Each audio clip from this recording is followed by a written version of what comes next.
자, 그러면 수업을 시작할게요. 지난 시간에 배운 거가 우리가 클로스드 룹 트랜스밋 다이버시티에 대해서 배웠고, 그러니까 클로스드 룹 트랜스밋 다이버시티가 작동을 하려고 한다라면 무엇이 필요하냐면 채널 에스티메이션을 리시버가 해서 그 채널 에스티메이션 H 값에 대한 채널 에스티메이션 한 값을 퀀타이제이션 해서 퀀타이제이션 하는 거죠. 그래서 실제 어떤 값을 그대로 보내주는 게 아니라 그 퀀타이제이션 한 그 바이너리 비트를 보내주는 거죠. 그 바이너리 비트를 피드백해서 보내주면 리시버에서 트랜스미터에서 받고 값이 얼마 값이었구나 라고 해서 자기 보내는 안테나에다 곱해서 보내는 거죠. 근데 보냈을 때 채널을 측정을 해서 에스티메이션 해서 피드백해서 코에피션트에다 곱해가지고 전달하는 그 순간까지 채널은 변하지 않아야지 이게 그 클로스드 룹 트랜스밋 다이버시티가 작동을 할 거잖아요. 그러니까 클로스드 룹 트랜스밋 다이버시티가 작동을 하려면 되게 코헤런스 타임이 아주 길어야 된다라는 거를 우리가 알 수가 있는 거죠. 그렇죠? 그러면 코헤런스 타임은 무엇하고 관계가 있냐면은 도플러 프리퀀시하고의 역수의 관계가 있는 거죠. 그렇죠? 도플러 프리퀀시가 작으면 코헤런스 타임이 큰 거고, 도플러 프리퀀시가 크면 코헤런스 타임은 아주 짧은 거죠. 그렇죠? 근데 도플러 프리퀀시는 무엇하고 관계가 있냐면은 모바일 유저의 비클 스피드하고 관계가 있는 거죠. 그거 비례 관계에 있는 거죠. 그렇죠? 그래서 클로스 룹 트랜스밋 다이버시티가 성립을 하려면, 작동을 제대로 하려면, 좋은 성능을 내려고 한다면 슬로우한 페이딩에 적합하겠어요? 패스트 페이딩에 적합하겠어요? 슬로우 페이딩에 적합하겠죠. 그렇죠? 그러니까 우리가 중간고사 전에 배웠던 그 어떤 채널에 대한 기본적인 생각들, 그 기본적인 이해들이 아주 그래서 되게 중요해요. 나중에 보면 클로스 룹 트랜스밋 다이버시티 해놓고 이걸 어디다 쓰지? 어떤 경우에 쓰지? 그조차를 이해 못하는 사람들이 되게 많아요. 여러분들이 실제로 석사하고 막 그런 사람들 중에서도 통신을 전공 안 했다가 신호 처리했다가 이 통신 쪽으로 오는 사람도 많거든요. 회사에 가면.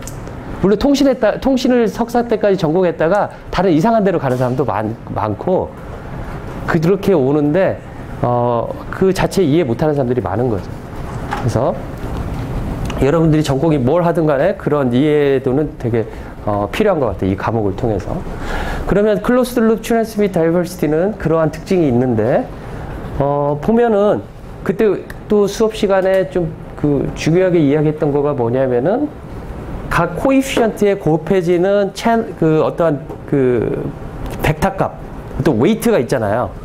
그 웨이트를 어떤 값으로 해야지 된다고 그랬어요? 어떤 값으로? MRC하고 똑같이. MRC하고 똑같이 채널에 컨주게이트를 곱해가지고 보내면 되잖아요. 그런데 조건이 MRC하고 다른 점은 뭐가 있어요? 다른 점이 딱 한 가지가 있는데.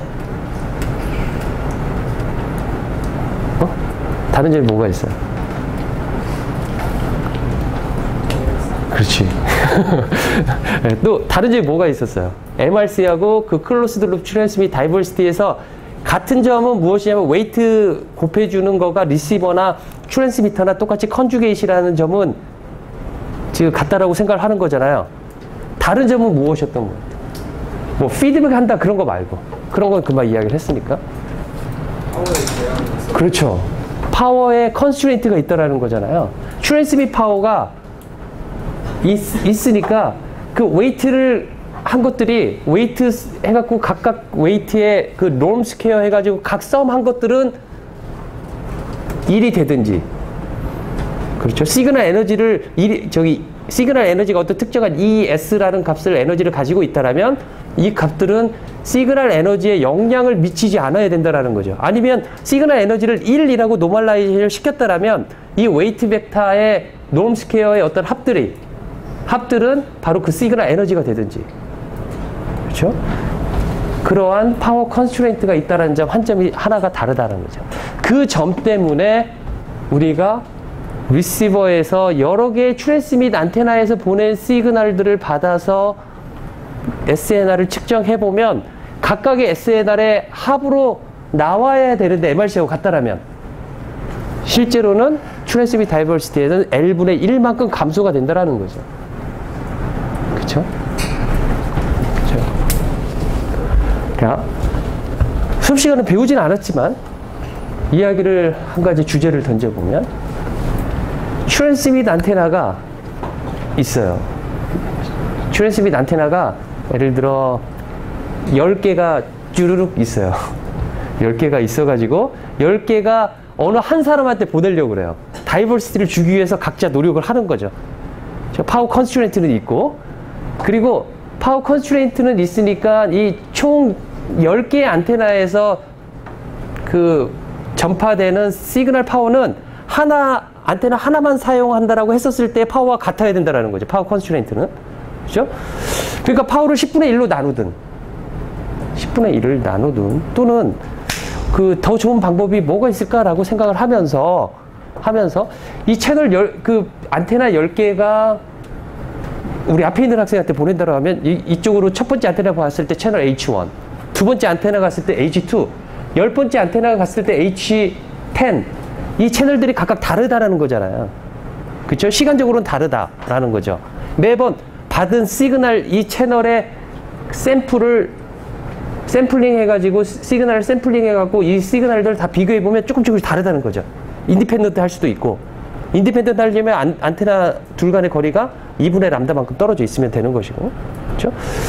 그런 거가 있는데, 예를 들어 여기 앞에 있는 학생은 조금 거리가 가까워서 라인 오브 사이트 같으니까 제일 뒤에 있는 학생한테 시그널이 간다고 하면 막 전파돼가지고 이게 10개 안테나가 쭈르륵 있는데 한 이 정도 있는 안테나에 방해가 없어가지고 이쪽의 채널이 되게 가장 센 시그널이 이쪽으로 갈 수가 있다라는 거죠.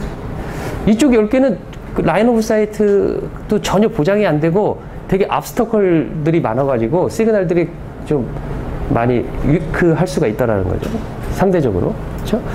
그런데 파워 컨스트레인트는 PT라고 내가 컨스트레인트를 해놨는데 이제 한번 생각을 해봅시다. 10개에서 만약에 내가 파워를 똑같이 10분의 1씩 나눠서 보내주는 거가 가장 좋을까?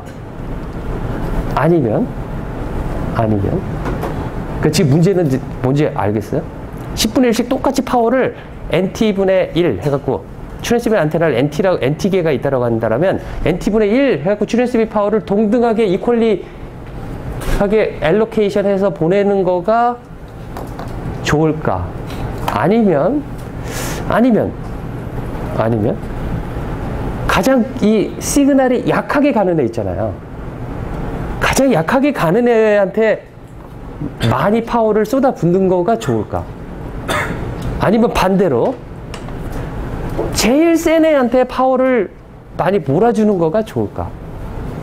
어떠한 거가 더 좋을 것 같아요? 받는 사람의 입장에서는. 받는 사람의 입장이라는 건 그러면 좋을까가 어떤 점이 좋을까라는 거를 먼저 디파인을 해야 되는데, 받은 시그널의 SNR 값 이라는 측면에서 이야기를 해본다면 어떤 거가 더 좋을까요? 센 놈한테? 아니면은 제일 약한 놈한테? 아니면은 다 동등하게? 자, 센 놈 1번, 약한 놈 2번, 동등하게 3번. 어떤 거일까요? 1번.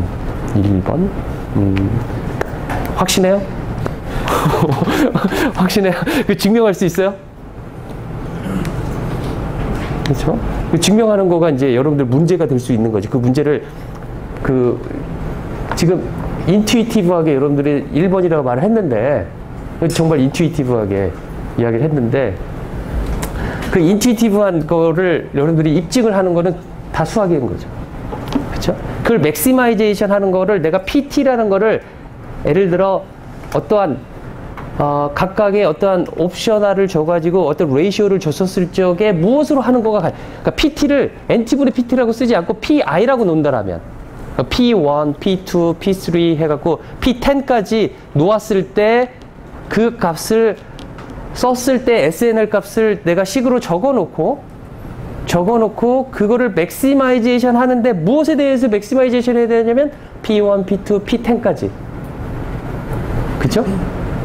그 with respect to P1, P2, P3, P10. 그 다음에 maximize SNR.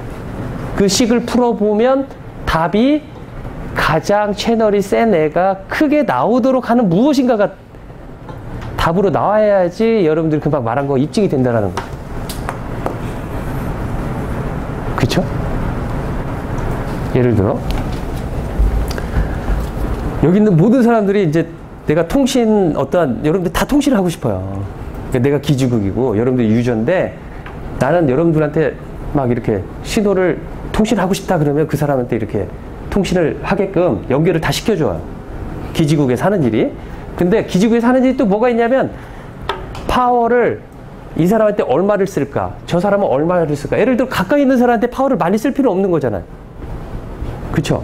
가까이 있는 사람한테 파워를 많이 쓰면 그 파워가 저기 다른 사람한테 어쩌면은 인터피어런스도 갈 수도 있기 때문에 일종의 파워 컨트롤이라는 걸 해요. 파워 컨트롤이라는 걸 하는데 조건은 뭐냐면 지금 파워 컨트롤 할 상황은 아니고 모두가 다 비슷한 거리에 있어가지고 파워 컨트롤을 할 정도의 양은 아닌데 서로 거리는 다 비슷비슷하게 있는데 앞에 있는 주위에 대한 환경이 조금씩 달라가지고 어떤 사람들은 압스터클이 많은 예를 들어 엘리베이터 안에 갇혀 있다든지 갇혀 있는 게 아니라 엘리베이터를 타고 있다든지 엘리베이터를 타고 있다든지 어떤 사람은 지하에 있다든지 어떤 사람들은 아주 오픈 스페이스에 있어가지고 주위에 압스터클이 없는 상태에 있을 수도 있는 것이고 그렇죠? 근데 내가 보내는 입장에서 파워를 어떤 사람한테는 내 일은 또한 자유도가 있다고 생각을 합시다. 어떤 사람한테는 BPSK를 쓰게끔 해줄 수도 있고 어떤 사람한테는 채널 환경이 너무 좋아가지고 그 사람한테 64컴을 쓰게끔 해줄 수도 있고 그렇죠? 그리고 또 한 가지 자유도가 뭐가 있냐면 나의 자유도가 어떤 사람한테 파워를 뭐 10만큼만 줄 수도 있고 어떤 사람은 파워를 1만 줄 수도 있고 어떤 사람한테 내가 파워를 막 100 이렇게 많이 줄 수도 있는 그런 자유도가 있다라고 합시다. 그러면 여기 있는 모든 학생들이 통신을 하고 싶은데 다른 관점 다 빼버리고 내가 파워를 어떻게 나눠줄 것인가 라는 고민을 하는 거예요. 그렇죠? 그 파워를 나눠주는 데 있어서 채널이 좋은 사람한테 파워를 많이 주는 거가 좋을까? 아니면은 채널이 나쁜 사람, 그러니까 통신하기 아주 나쁜 지역에 있는 사람한테 파워를 더 많이 주는 거가 좋을까? 아까 질문하고 조금 비슷하죠? 그렇죠? 근데 여기서도 좋을까가 뭐의 입장이냐면 좋을까에 대한 디파인이 아주 중요한데 여기에서 좋을까에 대한 디파인을 무엇으로 하느냐에 따라 답이 달라져요. 그렇죠? 좋을까를 내가 데이터를 많이 보낼 수 있는 방향으로 나는 하고 싶다라는 거죠. 좋을까가. 더 많은 데이터를 보낼 수 있었으면 하는 거가 나의 바람으로 나는 파워를 나눠줄 것이다 라는 거죠. 그렇죠? 그런 입장이라면 그 입장 말고 그러면 또 무슨 입장이 있을까? 생각을 해보면 여러분들이 돈을 나눠주는 입장인데 돈을 나눠주는 입장에서 어떤 사람들은 막 그 돈을 써주면 써줄수록 막 더 좋은 거죠. 그러니까 프로덕트를 낼 수 있는 거죠. 어떤 사람은 채널 상태가 안 좋아가지고 아니면 그 상황이 안 좋아서 그 사람들은 그 파워를 주려면 더 많이 줘야 되는 거죠. 그래야지 어느 정도 조금 올라간다는 거죠. 그렇죠? 그런 관점이라면 데이터 레이스의 측면이 아니에요. 그 관점은 페어니스의 그 관점이에요. 그러니까 통신의 페어니스, 커뮤니케이션의 페어니스의 관점에서라는 측면하고 첫 번째 이야기했던 관점은 무엇이냐면 데이터를 내가 얼마만큼 많이 보내느냐라고 해서 나의 능력을 과시하는 거죠. 그렇죠? 그래서 나는 데이터를 이만큼 이렇게 보낼 수 있다라고 생각을 하는 거죠. 그렇죠? 그러면 첫 번째 그 좋다라는 그 관점에서 보면 데이터를 내가 많이 보낼 수 있었으면 좋겠다라는 관점에서 보면 파워를 채널 좋은 쪽에다가 많이 들어붙는 게 좋을까요? 아니면 채널이 나쁜 쪽에다가 많이 들여 부어서 그 사람이 통신이 가능하게끔 만드는 거가 좋을까요? 좋은 쪽에. 그쵸? 좋은 쪽에 더 많은 파워를 실어줘야지 전체적으로 나의 입장에서 보면 전체적으로가 아니라 나의 입장에서 보면 좀 더 많은 데이터 레이스를 보낼 수가 있는 거죠. 다 에버리지를 해보다 보면. 그쵸? 예를 들어 희생 불가능한 채널 상태에 있는 사람한테는 나는 파워는 한정되어 있기 때문에 이 파워를 그 사람 하나 살리자고 전부 쏟아부을 수는 없는 상황인 거죠. 그쵸? 그럴 때는 그 유저는 그냥 포기를 해버려야 되는 거죠. 무슨 말인지 알겠죠? 그죠? 그런 관점이 무엇이냐면, 아까 말한 대로 데이터 레이트, 나의 입장에서 보는 데이터 레이트를 맥시마이제이션 한다라는 측면에서 이야기했을 때는 그거가 가장 옵티멈하다라고 하는 거를 수학적으로 여러분들이 증명을 또 할 수가 있어요. 수학적으로 어떻게 할 거냐면 각 유저에 대한 데이터 레이트는 예를 들어 뭐라고 말을 할 것이냐면 10의 마이너스 3승을 만족시키는 SNR 값을 한번 생각을 해봅시다. SNR 값을 생각을 해보면 예를 들어 BPSK 같은 경우는 약 10의 마이너스 3승 하니까 딱 그림이 안 잡히는데 약 3dB? 3, 4dB 정도 되는 것 같아요. 3, 4dB. 그 다음 QPSK 같은 경우는 그것보다 조금 높아요. 한 6dB. 그 다음에 뭐 16함 같은 경우는 뭐 12dB. 그리고 그 올라가면 16함에서 올라가서 64함을 훌쩍 뛰어보면 64함을 뛰면 거의 20dB. 10의 마이너스 3승이면. 뭐 10의 마이너스 5승이면 그것보다 훨씬 높아요. 리퀘어먼트가. 그렇죠? 그렇게 해갖고 이렇게 내가 모듈레이션을 달리할 수 있는데 어떤 사람의 SNR을 딱 받아봤더니 그 SNR이 예를 들어 64캄에 적당한 거죠. 그 사람한테. 그러면 이 사람한테 더 파워를 내가 조금만 더 주면 이 사람은 64캄에서 128캄으로 확 뛸 수가 있는 거죠. 그렇죠? 근데 어떤 쪽은 채널이 너무 나빠가지고 내가 파워를 더 많이 쓰더라도 해봤자 BPSK에서 뭐 하나 올라가는 거 너무 힘든 거예요. 채널 상태가. 그렇죠? 그러면 그렇게 됐을 확률, 그거를 전체적인 평균을 내는 거죠. 채널 상태에 따라서. 각 유저가 유니폼하게 디스트리뷰티드 되어 있다라는 조건 하에 그렇게 내가 파워를 어사인 했었을 때의 평균 에버리지 데이터 레이트이 얼마인가를 수학적으로 구할 수 있을 것 같지 않아요? 조금만 고민을 해보면? 지금은 딱 식이 서 있지 않지만 고민을 해보면, 그러니까 리서치를 한다라면 여러분들이 리서치를 해갖고 이거를 뭐 한 학기 탑픽으로 잡는다라면 지금쯤이면 아마 할 수 있지 않을까 싶어요. 여름방학 동안 시간을 쏟아 부어서. 내 생각에 여름방학도 아니고 한 일주일이면 여러분들 충분히 할 수 있어요. 금방 내가 말했던 거를 프로블럼 데피니션 하고 해서 푸는 거죠. 맥시마이제이션 해서. 그죠? 여기서 제일 중요한 건 뭐냐면은 문제를 쓰는 거죠. 프로블럼 데피니션을 하는 거죠. 일단 셋업을 하면 그 다음 문제, 수학 문제는 여러분들이 되게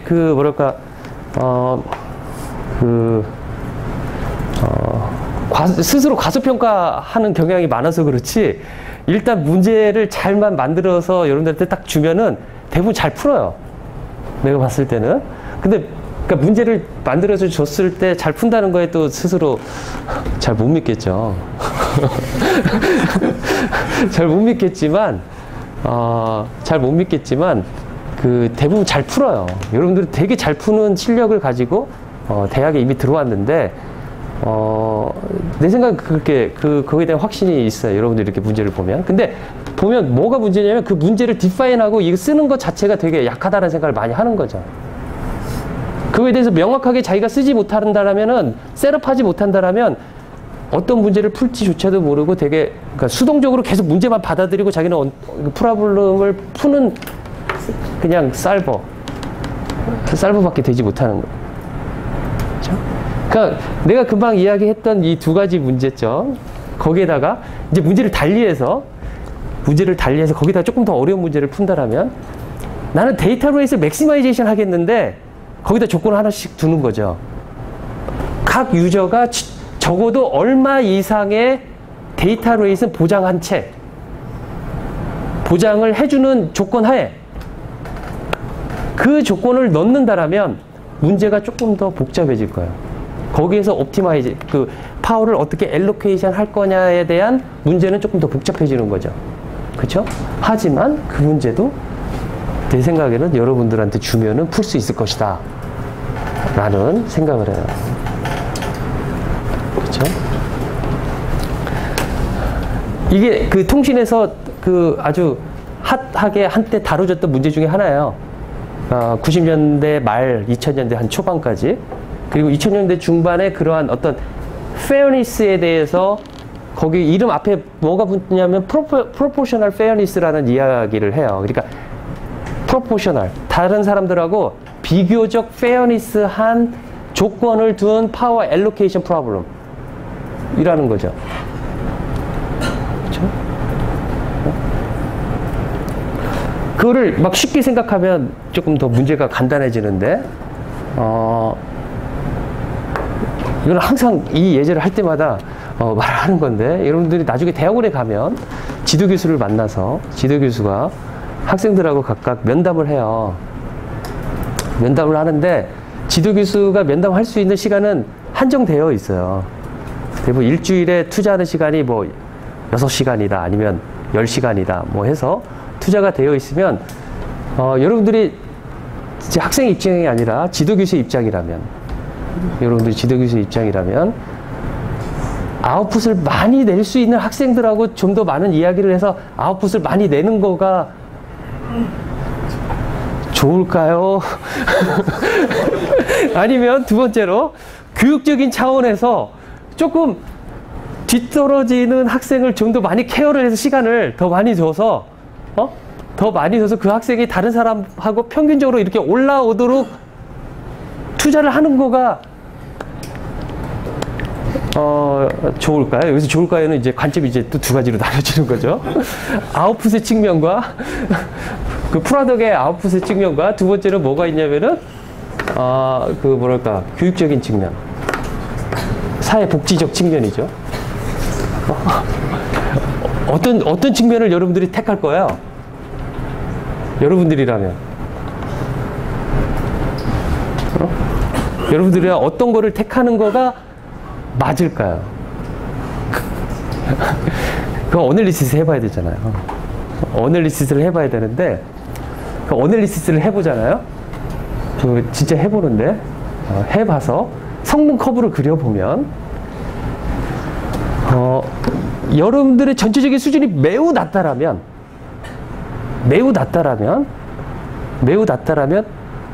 그 중에서 제일 그 잘 하는 사람한테 투자를 많이 하는 게 나아요. 근데 왜냐면 전부 수준이 낮는데 내가 똑같은 시간을 엘로케이션하고 그렇다면 별 효과가 나지를 않아요. 각자 이렇게 엘로케이션 했다고 해서 그렇게 그나마 그 중에서 가장 괜찮은 학생한테 투자를 하는 거가 그나마 그 트레이드 오프 커브에서 성능과 어떤 페어니스에 대한 정의에 대한 그 커브를 그렸을 적에 낮다라는 거죠. 그렇죠? 그런데 어느 정도 이상 여러분들 같이, 여러분 상당히 높은 수준에 있는 그 스스로 과소평가해서 그러는데, 그러니까 과소평가하지 말라는 이 당부의 말도 있던데, 여러분들이 되게 자신감을 가지고 스스로 되게, 과대평가를 하고 그래도 괜찮은데, 그렇게 해서 봤었을 적에, 그런 학생들한테는 그렇게 이퀄리 파워 엘로케이션 하는 거가 성능 차이가 이퀄리 파워 엘로케이션 한 거하고 내가 그 중에서 조금 나은 사람한테 더 많이 투자한 거에 그 성능 차이가 거의 네글리저블 해요. 그렇게 했었을 때 엔드 프로덕트의 저기는 이제 여러 가지가 있을 수, 지금 말하는 건 데이터 레이트 측면에 있어서 그러니까 이걸 다시 통신의 문제로 다시 돌려가지고 여러분들 채널 상태가 다 좋아요. 근데 약간의 미세한 차이들이 있어. 그 미세한 차이를 내가 감지를 해가지고 그 미세한 차이만큼의 양으로 파워를 내가 구별해 가서 준다라면, 그렇게 줬었을 때의 데이터 레이트 증가량이 얼마일까를 봤었을 때 그거하고 그거 말고 이퀄리하게 파워를 내가 줬을 때하고 그렇죠? 그게 두 번째 문제죠. 세 번째는 뭐냐면은 그와 정반대로 채널 인버전. 그러니까 채널이 나쁜 사람은 채널의 역수가 인버스 한다라고 하잖아요. 채널 인버전의 함수로 채널이 나쁜 유저한테 더 파워를 주는 거죠. 그렇게 1, 2, 3을 비교했었을 적에 차이가 어느 정도 SNR이 그러니까 각각의 채널의 상태가 좋아지면 좋아질수록 그 갭들은 거의 차이가 안 나요. 오히려 파워를 그렇게 엘로케이션 하려고 하는 데에서 드는 오버헤드가 너무 큰 거죠. 무슨 말인지 알겠죠? 그쵸? 자, 이걸 사회적으로 보면 대체 데이터 레이스를 맥시마이제이션 하는 걸로 어떤 리소스를 엘로케이션 할 것이냐. 그죠? 좀 전에 말했던 어떤 페어니스, 여러분 그 지도 교수 입장에서 봤을 때, 그 시간을 나눴을 때, 그 페어니스 측면에서 엘로케이션을 해야 되는 거가 맞을 것이냐. 라는 거는 분명히 철학의 차이점이다라는 거죠. 안 그러겠어요? 그렇죠? 그건 확실하게 철학의 차이점이다라는 생각을 해요. 그렇죠? 통신도 마찬가지로 요즘 그러한 어떤 옵티마이제이션의 문제로 가는 거가 아니라 되게 페어니스를 고려한 옵티마이제이션 프로블럼으로 많이 가고 있어요. 그러니까 예를 들어 예전에는 셀 엣지에서의 데이터 스루풋이 그렇게 중요치는 않았어요. 왜냐면 그거를 당연히 셀 엣지 있으니까 네가 못 받는 거지 라고 하는 거죠. 그렇죠? 근데 지금은 그게 아니라 셀 엣지가 되게 중요한 문제로 두각이 되고 있어요. 그러니까 왜 셀 엣지가 있는 사람이 무슨 잘못인데? 라는 거죠. 그렇죠? 채널 환경이 안 좋은 게 뭐가 문제인데 그 사람한테 똑같은 서비스를 주도록 하고 거기에서 어떤 문제를 해결하는 그 옵티마이제이션 프로블럼으로 문제가 가고 있다는 거죠. 그렇죠? 통신에서 맞아. 그렇다는 거죠. 그렇죠? 자, 클로스드 루프 트랜스밋 다이버시티에 대해서 확실히 알았죠. 이제 스페이스 타임 블락 코딩. 여러분들 채널 상태가 뭔지 하나도 몰라요. 근데 내가 어떻게 하는 게 좋을까요? 파워를 어떻게 나누는 게 좋을까요? 채널 상태를 전혀 클로스드 룹이 아니라 오픈 룹이란 말이에요. 진짜 문제는 오픈 룹일 때는 내가 할 수 있는 최선이 뭐일까? 어떻게 하는 게 좋을까요? 뭐 아이디어가 없다라면 안테나 2개 가지고 하는데 얘를 한 번씩 번갈아 가면서 하는 거지. 뭐 1, 0 쉽게는 파워를 100% 넣고 여기 0%. 그 다음에 얘를 100% 넣고 0을 넣고 이렇게 번갈아 가면서 파워를 줘가지고 신호를 전송한다라는 거죠. 그러니까 확률적으로 얘가 이거 좋을지 안 좋을지 모르겠는데 일단 한번 보내보고 그 다음에는 얘가 좋을지 안 좋을지 모르겠는데 이 안테나 하나 써보고 그러면 받는 사람이 뭐 적당히 뭐 어떻게 하겠지라는 생각을 할 수도 있는 것이고 그것보다 조금 더 현명하게 레이쇼를 좀 나눠가지고 할 수도 있는 것이고 그렇죠? 뭐 여러 가지 스킴들을 생각을 할 수가 있을 거예요. 그런데 내가 전무하다라면 파워를 어떻게 나누는 거가 좋을까요? 어떻게 나누는가? 비율을 어떻게 하는 게 좋을까요? 전무하다라면 반반. 그쵸? 반반. 다른 수가 없단 말이에요. 반반. 그러면 금방 말했던 1, 0으로 하는 게 좋고 1, 0을 이렇게 스위칭 해가면서 안테나 2개를 번갈아 가면서 쓰는 거가 다이버시티 게인이 있을까? 라는 거하고 금방 말한 대로 반반 해서 하는 게 좋을까? 라는 거하고 그게 좋다라고 인투이티브하게 말을 했잖아요. 반반이라고. 그쵸? 반반이 좋다라는 걸 또 입증을 해야 된다라는 거지. 채널을 몰랐을 때. 그래야지 반반을 쓸 수 있다라는 거죠. 무슨 말인지 알겠죠? 그런 문제, 금방 말했던 그런 이슈들을 자기가 끄집어내서 수학적으로 디파인하고 하면은 문제 한 70%는 이미 나는 풀린 문제라고 생각이 들어요. 그 다음에 수학적인 문제는, 정말 노가다. 그러니까 시간 투자의 여부. 얼마나 그거를 풀기 위해서 막 찾아보면 다 이미 너무 많은 사람들이 수학 잘하는 사람들이 다 풀어놔가지고 다 이렇게 풀려져 있는 문제들이 많아요. 그것들을 잘 끄집어내가지고 그 우리 수업 시간에 배웠던 내가 인티그레이션 테이블을 보여주면서 그 인티그레이션 테이블로 풀잖아요. 그렇듯이 그렇게 풀면은 풀릴 수 있는 문제들은 많아요. 그런데 금방 말한 대로 어떤 무엇이 문제일 것이냐, 어떤 fairness라는 거를 내가 고려를 하는데 디파인을 어떻게 내려서 이것을 어떻게 여기다가 집어넣고 옵티마이제이션 프로블럼을 어떻게 풀 것이냐. 그리고 나의 그 아까 좋은 점, 무엇이 좋을까에 대한 기준점을 내가 무엇으로 셋업을 해야 될 거냐에 대한 어떤 되게 저스티피케이션을 할 수 있어야 된다라는 거죠. 그렇죠? 그 부분이 되게 중요한 부분이고, 그 부분은 내 생각에 많이 있고 많이 생각하고 많은 것들을 관심을 가졌을 적에 그 저스티피케이션이 더 제너럴하게 되지 않나라는 생각이 들어요. 되게 마이크로스코픽하게 되면은 마이크로스코프한 경우밖에 못 본다라는 거죠. 그렇죠? 그래서 그런 것들을 되게 그 대학에서는 키워야 되고 그러니까 여러분들이 나중에 석사 박사 할 때도 그런 것들 키워진 상태에서 이제 프로블럼들을 풀어 나가면 훨씬 더 제너럴한 그런 문제 풀이가 되지 않을까.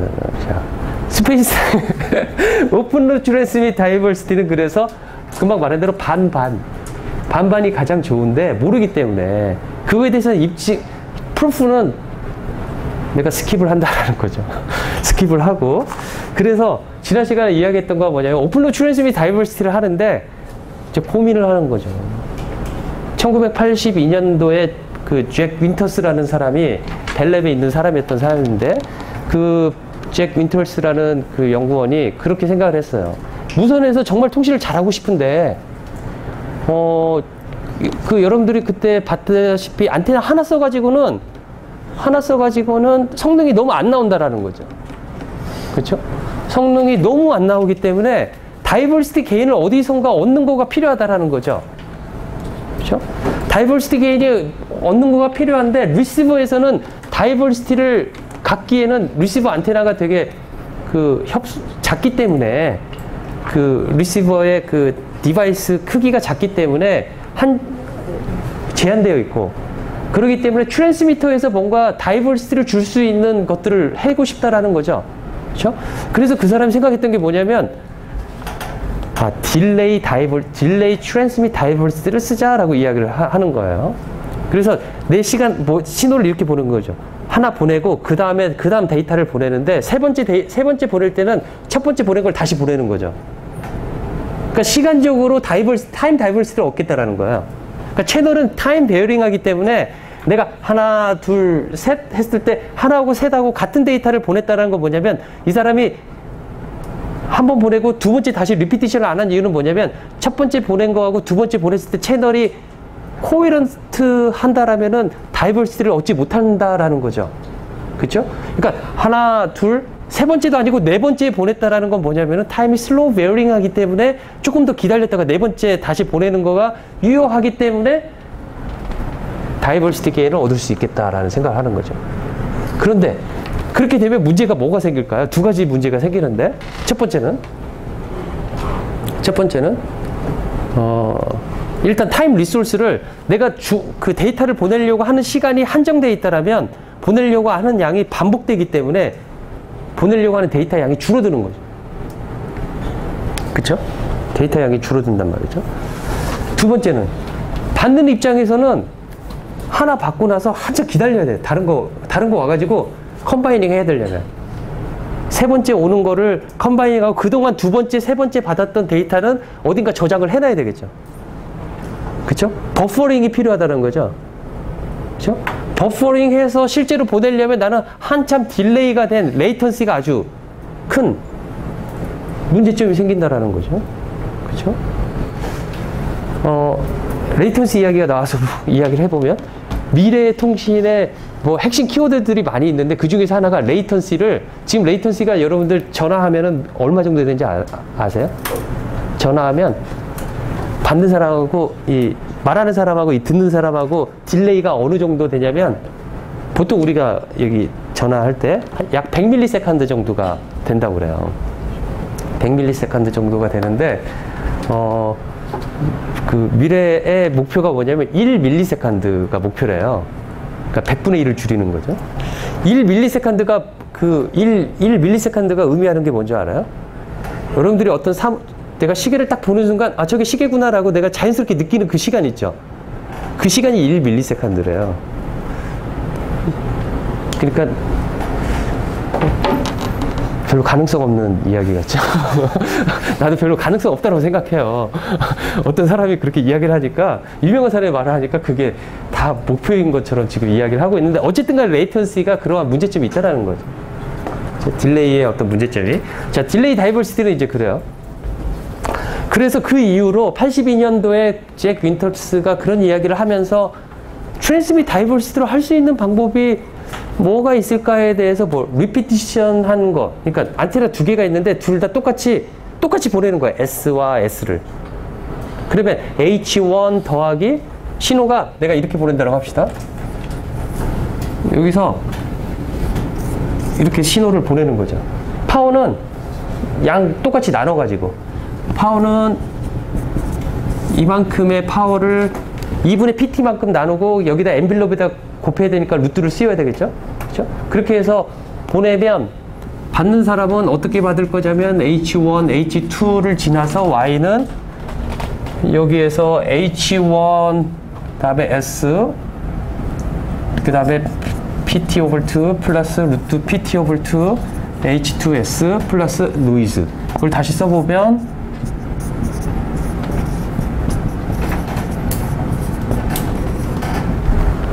이렇게 되는 거죠. 그죠?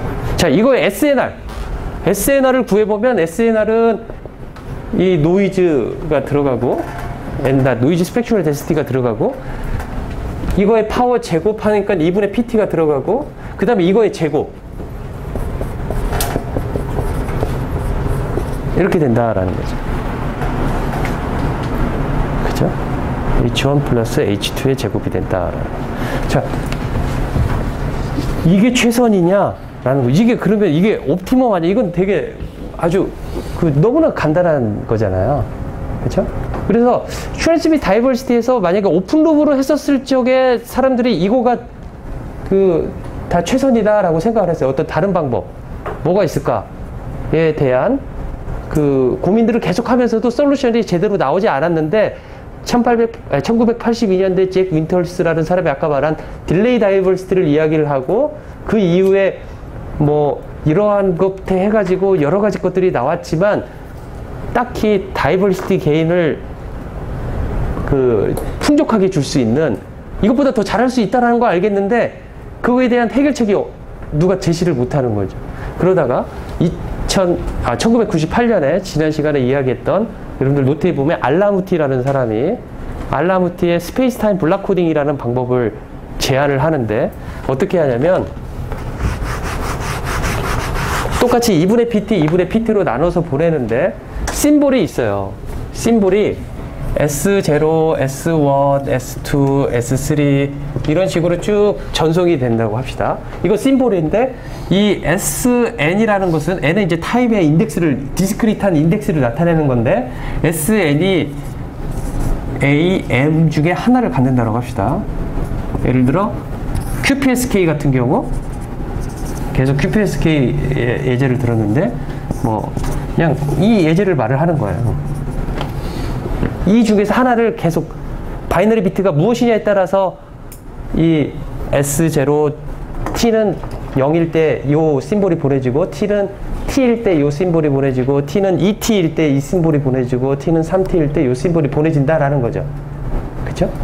자, 이러한 심볼을 그러니까 이거 타임적으로 이렇게 보내는데 아까 좀 전에 말했던 것처럼 이런 식으로 보낸다라면 계속 이렇게 가야 되겠죠. S0, S1, S2 했고 이런 것들이 여기 보내지는 거가 되겠다라는 거죠. 그런데 알라무티는 어떻게 보내려고 하냐면 이렇게 보내자고 제안을 해요. 어떻게 보내자고 하냐면 S0와 S1을 보내자라고 말을 해요. 첫 번째 타임 시간 동안에. 첫 번째 시간 타임 동안에. 그렇죠? 그 다음에 두 번째 타임에서는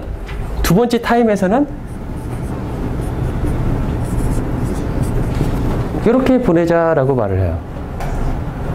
이렇게. 자, 첫 번째 시간에는 S0 여기에는 그 다음 심볼에 보내려고 했던 S1을 두 번째 안테나에서 보내는 것이고 두 번째 심볼 타임에서는 그 두 번째로 보낼 S1을 마이너스 붙이고 컨주게이트 해서, 그리고 마이너스에서 컨주게이트 붙이면 뭐가 되냐면은, 예를 들어, 자, 여기서 S0가 A2였고, S1이 만약에 A3였다고 합시다. 그죠? 그래서 바이너리 비트가 00, 01, 11, 10이면 이런 것들을 보내는데, 바이너리 비트가 지금 어떤 것과 같냐면은 01, 그 다음에 A3니까 11 이런 것들이 온 거죠. 그래서 심볼을 A2, A3를 보낸 거죠. 그죠? 그런데 실제로 스페이스타임 블락 코딩이라고 하면 알라무티 방법을 쓰면은 첫 번째 여기서는 S0니까 S0가 A2니까 요거를 보내면 되는 거죠. 그쵸? 그러니까 A2를 보내면 되는 거죠. 여기다가 파란색 A2를 보내면 되는 거죠. 그 다음에 S1은 A3를 보내면 되는 거죠. 자, 첫 번째 안테나에서 그 다음 심볼 타임에서는 심볼 타임 듀레이션 동안 뭘 보내냐면 마이너스 S1의 컨주게이트를 보내니까, 마이너스 S1이니까 마이너스 A3, A3에다가 마이너스를 붙이면은 뭐가 되나요? 어디로 가는가요? 마이너스 A3 하면은, 응? 마이너스 너무 어려운 문제? A1으로 가요? A4로 가요? A2로 가요?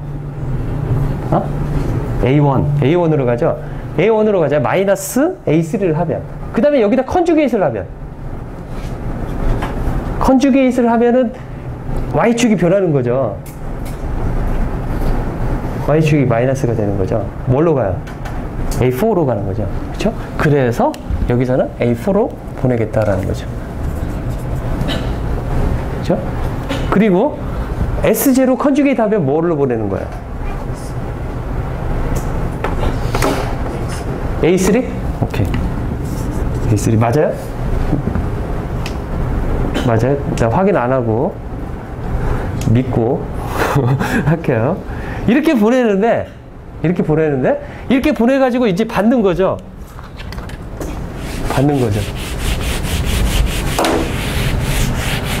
리시버에서 이렇게 보냈을 때 받아요. 안테나 하나 써가지고. 받으면 어떻게 될 것이냐 라는 거죠. 그렇죠?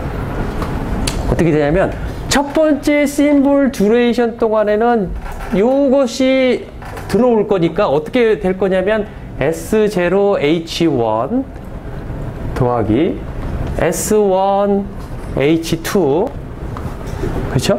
더하기 노이즈 N1 이러한 것들이 들어오겠다라는 거죠. 자, 여기에서 한 가지 주의할 건 뭐냐면은 파워가 2분의 1, 2분의 1 나눠졌다라는 거죠. 그렇죠? 여기다가 파워 부분을 내가 굳이 고려하겠다라면은 PT라기보다는 이제 ES라고 합시다. ES over 2. 다 그걸로 썼으니까. 이런 식으로 나눴다라는 거죠. 아니면 루트 이렇게 파워를 나눴다는 걸 S0 안에 그냥 집어넣어버리면 이걸 빼버릴 수도 있는 거고. 그렇죠? 자, 이렇게 됐죠. 그 다음에 두 번째 심볼 타임 때는 무엇을 받아요? 두 번째 심볼 타임일 때. 그 다음, 첫 번째, 얘는 이제 계속 시간적으로 받는 거죠. 첫 번째 심볼 타임에 디모듈레이션해서 이 벡터 값을, 이 스켈라 밸류를 갖는 거죠. 일종의 벡터 값이죠. 벡터 값은 인페이즈 값과 쿼드로처 값 각각 하나씩을 이 안에 들어가 있는 거죠. 그 다음 시간에는 무엇을 받을 거냐면 얘를 받는 거죠. 그쵸? 얘를 받으니까 마이너스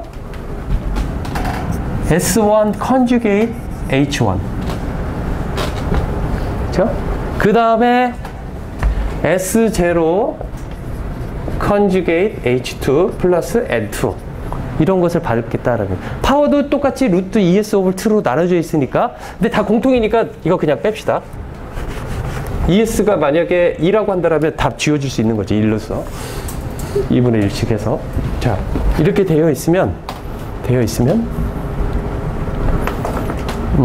이거를 여기 노테이션을 N0, N1이 여기를 똑같게 하기 위해서 자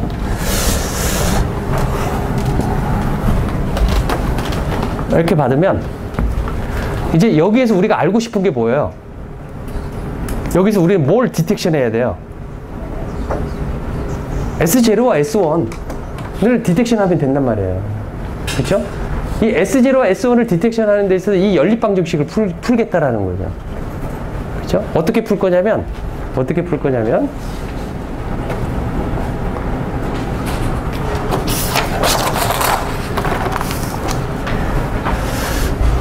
여기 R0에다가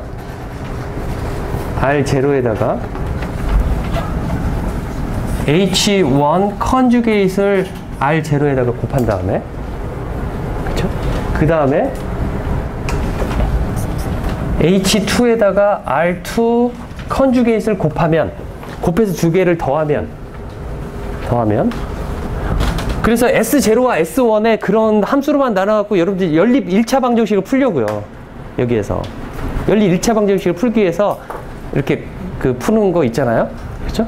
이걸 풀어보면 어떻게 될 거냐면 여기다가 H1 컨주게이트를 곱하니까 S1, H1의 제곱 플러스 H1 컨주게이트에다가 H2를 곱하니까 S1, H1 컨주게이트 H2 플러스 H1 컨주게이트 N0 이거 더하기 H2에다가 요거를 곱하니까 어떻게 될 거냐면 마이너스 S1의 컨주게이트 H2에다가 여기 R2의 컨주게이트니까 S1 컨주게이트는 그냥 S1이 되고 H1의 컨주게이트이 되는 거죠. 그래서 H1 컨주게이트 H2가 되는 거죠. 그 다음에 여기 보면 얘 컨주게이트 한 거니까 여기 R2의 컨주게이트를 취해서 요거에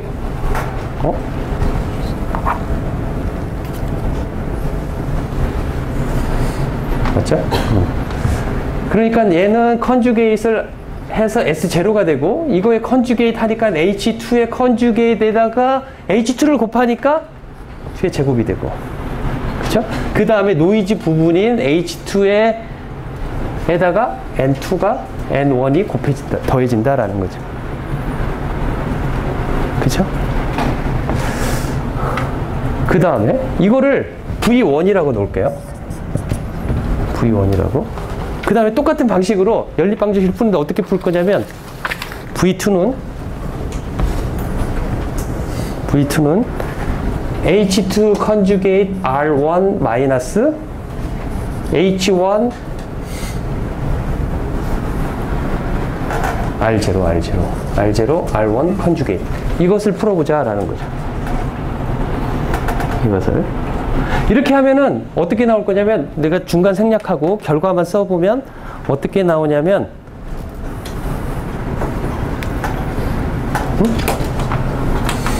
자 여기 첫 번째 보면은 요거가 캔슬되는 거 보이죠? 그렇죠? 그래서 자기 신호 S0에다가 H1 제곱 더하기 H2 제곱 나오는 거죠. 그렇죠? 여기서는 어떻게 나올 거냐면 S1 H1 제곱 더하기 H2 제곱 더하기 그 다음에 N1 H2의 컨주게이트 마이너스 H1의 N0 컨주게이트 이런 형태의 두 개의 이퀘이션이 나온다라는 거죠. 다시 한번 써볼게요. 여기다가 저렇게 오퍼레이션을 해보면 V1에는 뭐가 나오냐면 H1 제곱 더하기 H2의 제곱 그 다음에 S0 그 다음에 노이즈 텀이 나오는 거죠. 그쵸? N0 첫 번째 시간대 받은 노이즈에다가 무엇이 곱해지고 두 번째 시간대 받은 노이즈에다가 무엇인가 채널이 곱해져서 그쵸? 그 채널이 무엇이냐면 H1 컨주게이트과 그 다음에 H2 N1 컨주게이트 이러한 노이즈가 더해져 있다라는 거죠. 두 번째 시간에 V2는 똑같이 H1의 제곱 플러스 H2의 제곱 S1 플러스 H2의 컨주게이트 N0 마이너스 H1의 N1 컨주게이트 이러한 시그널을 받는 거를 여러분들이 이렇게 써보면 이거를 보면 MRC 다이버시티에서 나온 것처럼 똑같은 솔루션의 형태가 나온다라는 거죠. 그렇죠? 왜냐면 이거의 SNR을 보면 감마 V1의 SNR을 보면 어떻게 쓸 수가 있냐면 이거의 노이즈 파워 스펙트럴 덴시티는 무엇이 되냐면 N0와 N1의 노이즈 스펙트럴 덴시티는 둘 다 N 낫으로 같고, 그쵸? 여러분들 그거 알잖아요. 어떻게 쓸 수가 있냐면 이렇게 노이즈 스펙트럴 덴시티를 쓸 수가 있는 거죠. 그쵸? 이거를 모른다라면 모를 수도 있으니까 가우시안 랜덤 베리어블 X가 있는데 가우시안 랜덤 베리어블 X는 0 시그마 제곱의 베리언스를 가지고 있다라면 AX의 가우시안, 이것도 가우시안 랜덤 베리어블이잖아요. 이거의 민 값은 똑같이 제로가 될 거고 베리언스는 얼마가 돼요? 베리언스는 A 제곱 시그마 제곱 이렇게 되잖아요. 그쵸? 이거를 컴플렉스일 때 N0가 컴플렉스라는 건 뭐냐면 N0는 N0의 리얼 값 플러스 N0의 이미지너리 값 이렇게 쓰고 각각이 노이즈 파워 스펙트럴 덴시티가 N0 over 2 얘도 N0 over 2 하니까 두 개의 노이즈를 합친 거가 이거의 베리언스가 되니까 N 낫이라고 이제까지 우리가 써왔단 말이에요. 그죠? 그 N 낫 앞에 무엇인가가 내가 이렇게 곱해져 있더라면 이거의 베리언스는 이거의 제곱값. 제곱값이란 건 바로 앰플리튜드를 취해가지고 제곱을 취해야 되겠다라는 거, 컴플렉스이기 때문에 그렇게 해서 풀어보면 이렇게 쓸 수가 있다. 얘의 베리언스는 H2의 스퀘어. 그죠? 이걸 그림으로 설명할 수도 있어요. 벡터로 형성해가지고 이거의 리얼과 이미지너리가 어떤 투 디멘셔널한 스페이스에 점이 찍혀 있는데 여기 이만큼 돌아가 있다. H2의 랭스만큼 돌아가 있고 그 다음에 곱해져 있고 H2가 가지고 있는 앵글만큼 로테이션이 되어 있었을 때 얘의 베리언스는 얼마일까? 라는 걸 여러분들이 생각해보면 이렇게 나온다는 걸 쉽게 증명할 수가 있을 거예요. 그래서 노이즈 베리언스를 이렇게 쓸 수가 있고 나의 시그널의 베리언스는 시그널의 에너지는 이 부분이니까 S0의 파워를 아까 에너지를 ES over 2라고 했으면 이렇게 쓸 수가 있겠다라는 거죠. 이거의 제곱. 그쵸? 그래서 이게 캔슬이 돼서 결국에는 N0 2분의 ES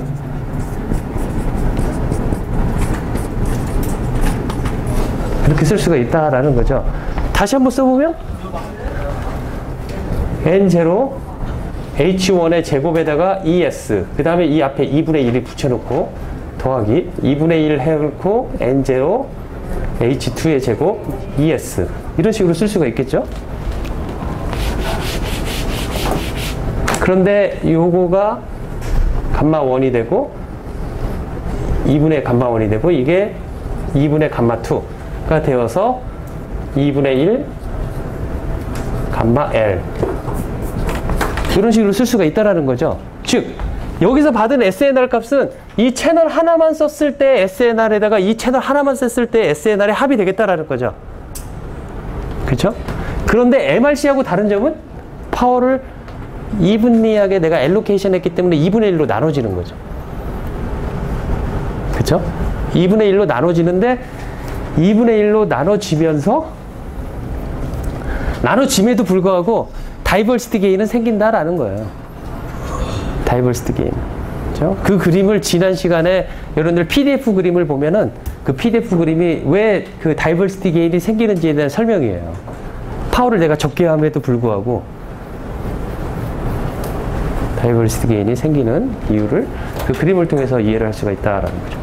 이러한 방법이 스페이스 타임 블락 코딩인데 알라무티는 이렇게 하고 논문에서는 이제 안테나가 리시버 안테나가 2개 있을 때는 어떻게 되겠느냐에 대한 문제도 이제 여기서 서술을 해요. 이거 별거 아니에요. 여기서 이렇게 오는 시그널은 이렇게 쓸 수가 있고 이쪽으로 안테나 오는 거는 또 이렇게 쓸 수가 있을 테죠. 이제 그러한 문제들을 조금 풀어요. 근데 그 이야기는 뭐 별로 중요한 이야기가 중요한 이야기인데 스트레이트포워드하게 여러분들이 풀 수 있을 거라고 생각을 하고 그 다음 문제로 이제 넘어가도록 할게요. 자, 이거하고도 조금 연관성이 있는데 이제까지 여러분들 되게 지금 아주 아주 멋있는 것들을 많이 배웠다라고 생각을 해요. 다이버시티에 대한 개념이라든지 여러 가지 것들은 지금까지 배운 내용들이 되게 사소한 것들이 아니에요. 그러한 어떤 코헤런스 타임이라든지 어떤 코헤런트 밴드위드스라든지 그 다음에 도플러 스프레드의 영향이라든지 그런 것들로 인해서 채널이 되게 베어링하고 채널의 어떤 앰플리튜드에 대한 디스트리뷰션이 각 모델에 따라서 어떻게 따르느냐 이제 그런 것들을 배우면서 그러한 무선 채널의 환경에서는 성능이 되게 나빠진다. 어느 정도 나빠진다라는 것을 여러분들은 정확하게 수식적으로 구할 수 있다라는 거죠. 그렇죠? 거기까지 했는데 그렇게 한 상태에서 되게 성능이 나빠지기 때문에 이것을 개선시킬 수 있는 방법들을 이야기를 하려고 하는데 그 중에서 가장 강력한 방법인 지금 다이버시티 방법에 대해서 여러분들이 배웠다라는 거죠. 그렇죠? 그 다이버시티 방법은 리시버에서 안테나를 많이 쓰거나 또는 트랜스미터에서 안테나를 많이 쓰거나 둘 중에서 하나의 방법을 통해서 우리가 이제까지 이야기했는데 그 다음 할 이야기는 무엇이냐면 트랜스미터 안테나도 많고 리시버 안테나도 많다라면 어떻게 될 것이냐 라는 거죠. 그렇죠? 자, 이러한 문제를 풀어보면 먼저 이런 문제를 풀 적에 여러분들이 생각을 해보면 이제까지 막 내가 이야기하면서 했던 거를 보면 첫 번째 안테나에서 첫 번째 안테나로 가는 채널이 있을 거예요. 채널 H라는 게 있을 거잖아요. 그쵸? 그 다음에 첫 번째 안테나에서 두 번째 안테나로 가는 채널은 이 채널하고 다를 거예요. 자, 이 안테나가 둘 다 트랜스미터나 리시버나 둘 다 2분의 람다만큼 다 떨어져 있다고 생각을 합시다. 그래서 서로 인디펜던트예요.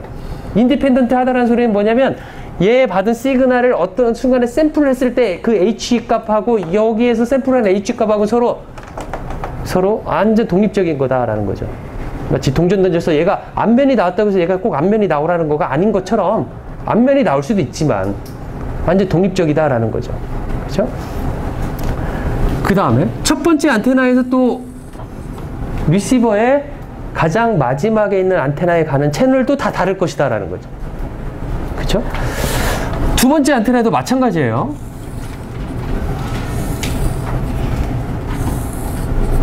마지막 안테나도 마찬가지다라는 거죠. 자, 이 화살표로 나타낸 것들은 모두가 다 다른 채널을 지금 경험하고 있다라는 거죠. 그쵸? 다 다를 수 있다라는 거죠. 서로 인디펜던트하고, 그렇죠? 인디펜던트라는 이야기를 했었을 때 얘네들이 다 어느 정도 공간이 확보되어 있다라는 거죠. 반파장만큼, 그렇죠? 자, 이거를 이제 채널로 나타내 보면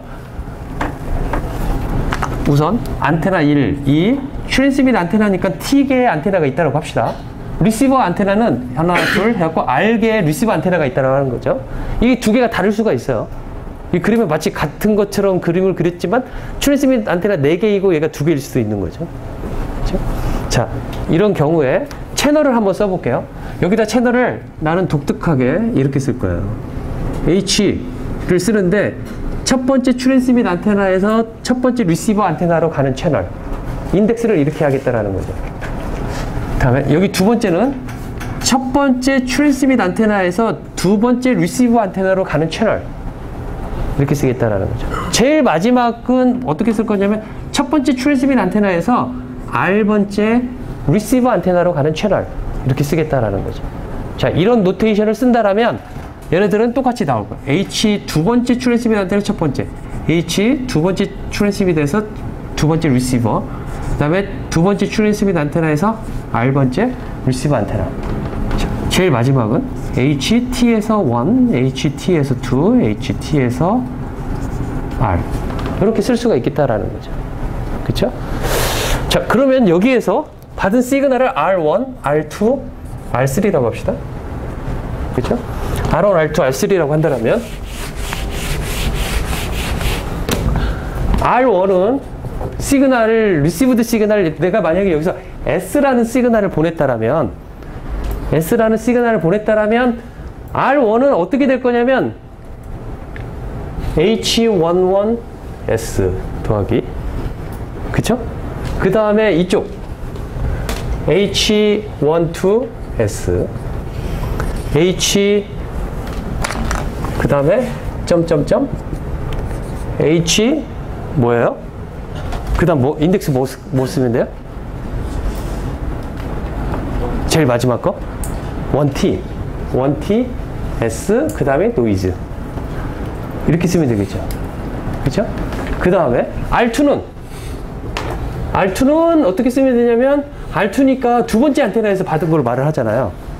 첫 번째 트랜스밋 안테나에서 보낸 거, 두 번째 트랜스밋 안테나에서 보낸 거 해서 두 번째 리시버 안테나에서 받은 채널은 T번째까지 보낸 거 노이즈가 이렇게 될 것이다 라는 거죠. 그렇죠?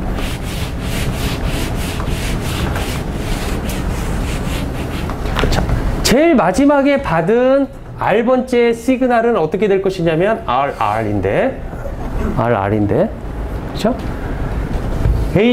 R번째에서 받은 시그널, 첫 번째 트랜스밋 안테나에서 보낸 채널을 겪어서 나온 거.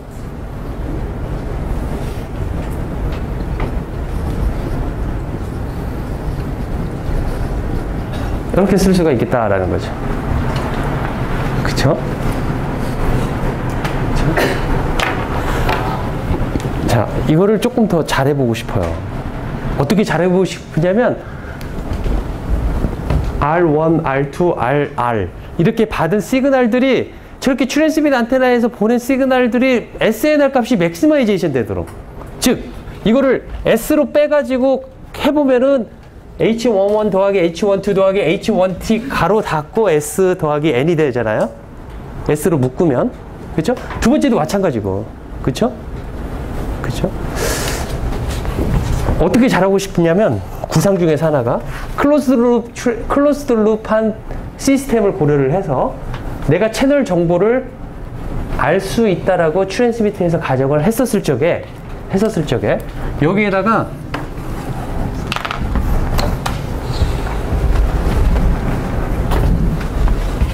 여기에다가 웨이트를 곱해주는데 W 트랜스미터에서 보내는 웨이트, 두 번째 트랜스밋 웨이트,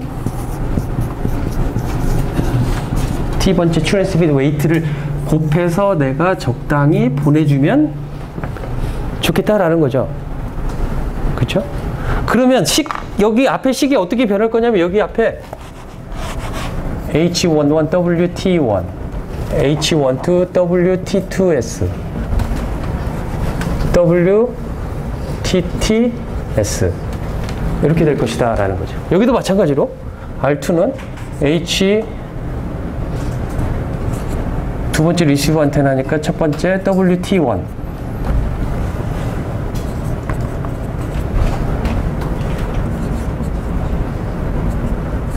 이런 식으로 쓸 수가 있겠다라는 거죠. 여기도 마찬가지고 WT1, WT2, WTT 이런 것들이 곱해져 가지고 보내질 것이다라는 거죠. 그렇죠? 자, 이거를 매트릭스 형태로 나타내면 매트릭스 형태로 이제 노테이션을 우리가 간단히 하면은 얼마나 많은 문제들이 편리한지를 대학교 1학년 때부터 많이 봤잖아요. 이거를 노테이션을 이렇게 나타내자는 거죠. 벡터 형태로 R은 R1, R2 해서 RR개의 벡터가 있는 거죠. 이렇게 벡터 형태로.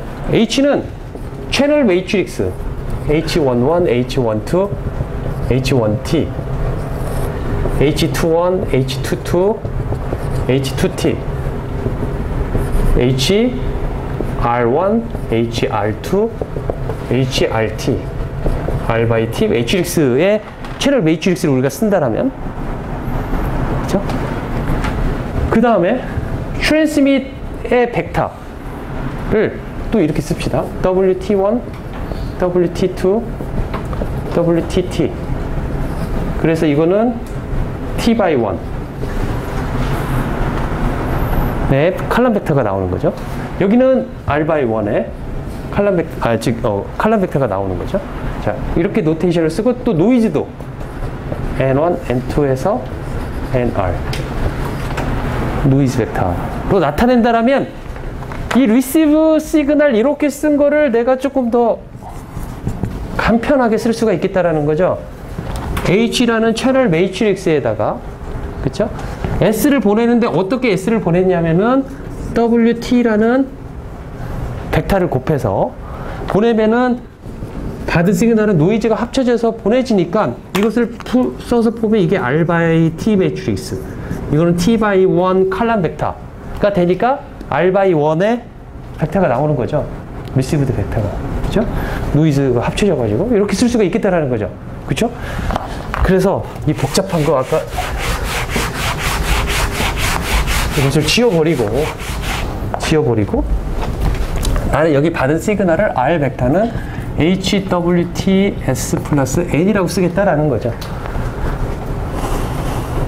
자, 여기다가 한 가지를 이제 더 하는 거예요. MRC를 배웠으니까 리시버에서도 좀 더 잘해보자라는 거죠. WR1, WR2, R을 해서 얘네들을 다 더해보자라는 거죠. 다 더해보자. 그쵸? 그러면은 어떻게 쓸 수가 있냐면은 이걸 다 더한 시그널을 RT라고 한다면, 컴바인드 된 토탈 시그널이라고 한다면, 토탈의 약자로 T를 쓴다면, RT는 WR1, R1, WR2, R2, WRR, RR. 이런 시그널이 되겠다라는 거죠. 그쵸? 그래서 하나의 스켈라 밸류가 나오겠다라는 거죠. 그쵸? 자, WR을 이렇게 씁시다. WR은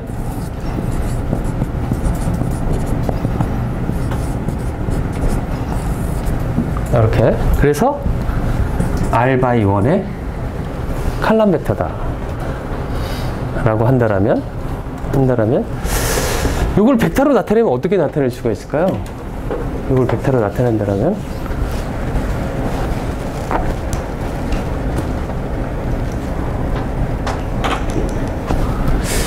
벡터로 나타내기 편하게 하기 위해서 이렇게 쓸게요.